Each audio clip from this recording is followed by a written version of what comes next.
एक सज्जन, वो कभी भगवान का कोई नाम नहीं लेते थे, और जब उनकी मृत्यु आई तो वो किसी को गाली दे रहे थे। वो गाली दे रहे थे हराम ज्यादा। तो हराम में राम है बीच में, हराम जादे में बीच में राम आता है।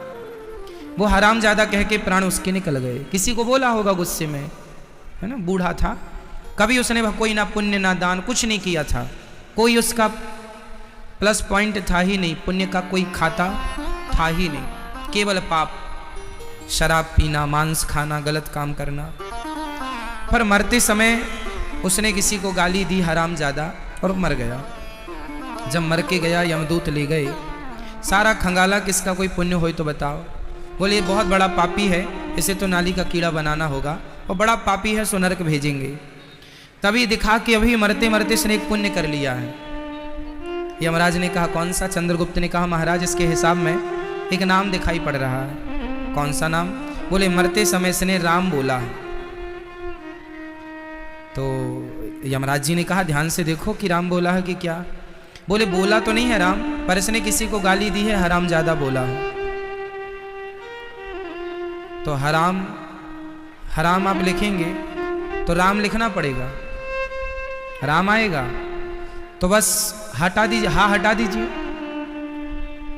हराम से हा हटा दीजिए, क्या बचेगा? ओनली राम। बोले इन्होंने डायरेक्ट राम तो नहीं बोला, पर इनडायरेक्ट राम बोला, इसलिए अब राम बोला है तो एक राम बोला है इसने। अब बताइए कि इस राम का पुण्य क्या दिया जाए। अच्छा, यमराज जो है ना, वो हिसाब किताब करने में बड़े पक्के हैं। वहाँ एक एक पुण्य का और एक एक पाप का हिसाब होता है, बिल्कुल पक्का वाला, ऐसा नहीं कच्चा। मस्त हुआ। यमराज बोले कि इन्होंने एक बार राम बोला है, इसका पुण्य क्या होना चाहिए? यमराज बोले मेरे को नहीं पता कि एक राम नाम का पुण्य क्या है। बोले चलो शंकर जी के पास चलते हैं, क्योंकि शंकर जी तो सदा राम राम जपते हैं। भोलेनाथ जी के पास गए, भोलेनाथ जी बताओ क्या बताएं। बोले कोई एक बार राम राम बोल ले, एक बार राम बोले और मर जाए, इसका पुण्य क्या है? शंकर जी बोले देखो मैं राम राम जपता तो हूँ, पर राम का पुण्य क्या है कोई आइडिया नहीं है, कोई अंदाज नहीं। एक नाम का पुण्य क्या है नहीं पता। अच्छा, तो किससे पता लगेगा? बोले जिनका नाम है उन्हीं से पूछ लेते हैं ना। किनका नाम है भैया? बोले राम तो नारायण है, चलो भगवान श्रीमन नारायण के पास। अच्छा सुनो, ब्रह्मा जी से और पूछ लेते हैं। तो शंकर जी भी चले, यमराज भी चले, और वो हरामजादा बोलने वाला भी चला। तीनों चले। ब्रह्मा जी आप बताओ कि एक राम नाम कोई बोल के मर जाए उसका क्या फल है? ब्रह्मा जी बोले देखो मैं भी सदा राम राम ही जपता हूँ, नारायण नारायण ही जपता हूँ, कोई आइडिया नहीं है अपने को, जिनका ये नाम है उन्हीं से पता लगेगा। तो ब्रह्मा जी, शंकर जी, यमराज जी और वो हरामजादा बोलने वाला व्यक्ति सब पहुँचे भगवान श्रीमन नारायण के पास। हाथ जोड़ के बोले हे प्रभु। भगवान ने कहा अरे आज ब्रह्मा जी आप आए, शंकर जी भी आए, क्या हुआ? और यमराज जी आप भी संग हो, और ये आदमी कौन है? यमराज जी ने कहा महाराज ये मृत्यु लोक से एक आदमी आया है, हम लोग केस को सॉल्व नहीं कर पा रहे हैं, उलझ गए हैं, हम लोगों के पास कोई उत्तर नहीं है, तो संविधान निर्माता आप ही हैं, आप ही बताइए कि जो मरते समय एक बार राम का नाम बोलेगा उसका क्या करें हम? नरक भेजें कि स्वर्ग भेजें? जो आप आदेश करेंगे इसके साथ वही किया। हम अपने मन से कुछ करें और बाद में आप बोलें कि हमारा नाम लिया था और आपने उसके साथ ऐसा करिया। आप बताइए क्या करना चाहिए, फिर हम अपने संविधान में सदा के लिए लिख लेंगे। भगवान ने कहा बात क्या है? बोले ये फलाना व्यक्ति है, कोई पुण्य नहीं किया, सारी जिंदगी इसने पाप किया, चोरी की, डाका डाला, शराब पिया, पराई स्त्रियों का संग किया, गायों को मारा, ब्राह्मणों को मारा, बच्चियों को मारा, जितने गंदे पाप सब कुछ किया, महापाप, शराब सब। पर मरते समय इसके मुंह से किसी ने कोई ये गाली दे रहा था हरामजादा और ये मर गया, तो इसके मुंह से राम निकला है इनडायरेक्ट। आप बताइए कुछ राम का फल क्या दे दूं इसे, बाकी तो इसे नरक मिलेगा ही। वो आदमी तो थर थर कांप रहा था कि भगवान ना जाने क्या बोलेंगे भाई। भगवान बहुत मुस्कुराए और मुस्कुरा कर पूछा, यमराज जी आप इतने भोले हैं कैसे प्रभु? आपको नहीं पता कि एक राम का फल क्या है?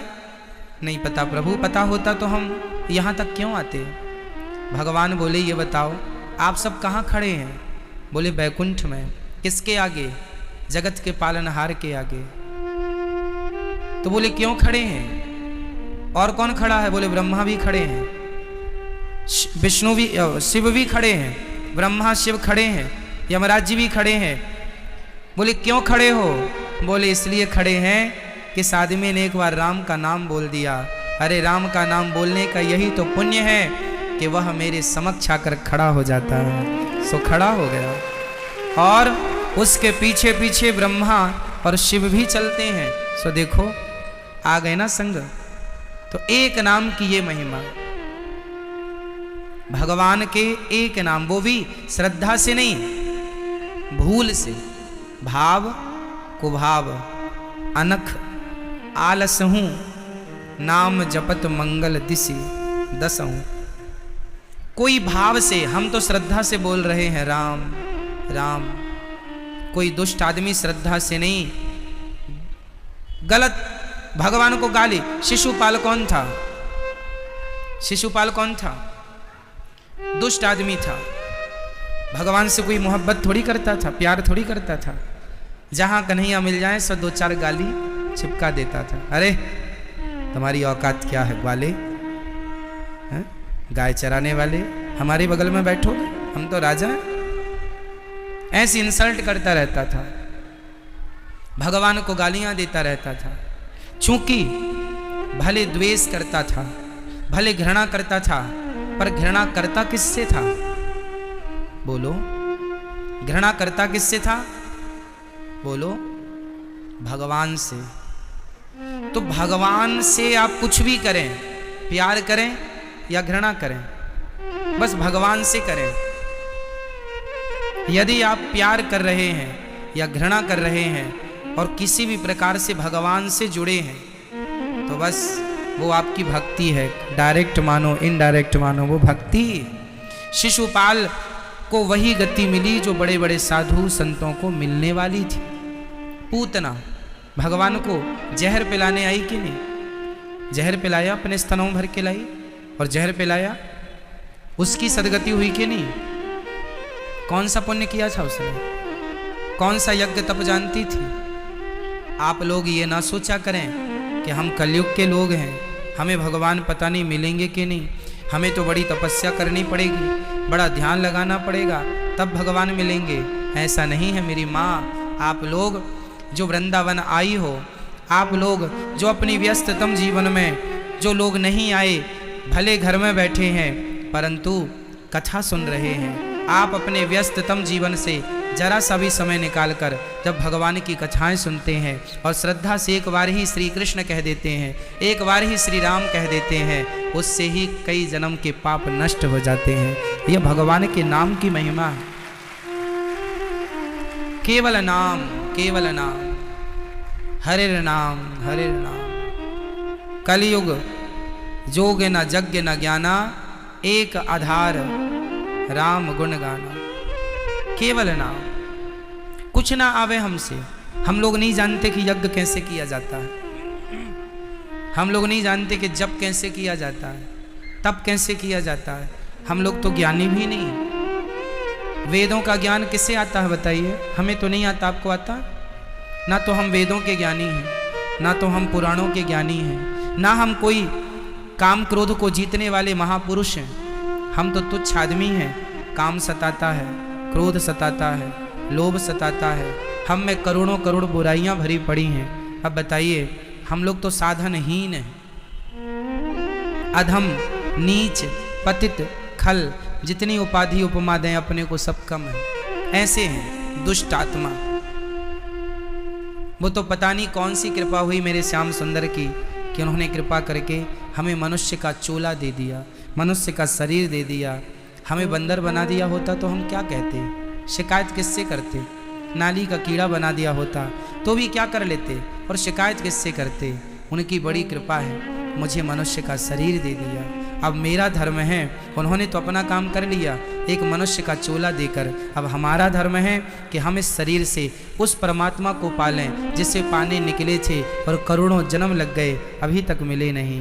सबसे मन हट जाए और केवल नाम में मन लग जाए। केवल श्रीमन नारायण श्रीमन नारायण श्रीमन नारायण, केवल श्री कृष्ण श्री कृष्ण श्री कृष्ण, केवल सीताराम सीताराम। जो तुम्हें अच्छा लगे, आपका जिसमें मन लग जाए सब ठीक है।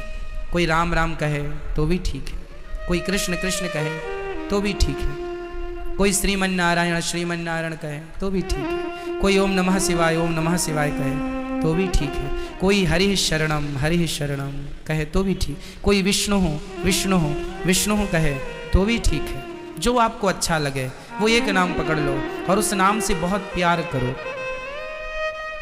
उस नाम से बहुत प्यार कीजिए और इतना प्यार कीजिए कि उस नाम के बिना रहा ना जाए।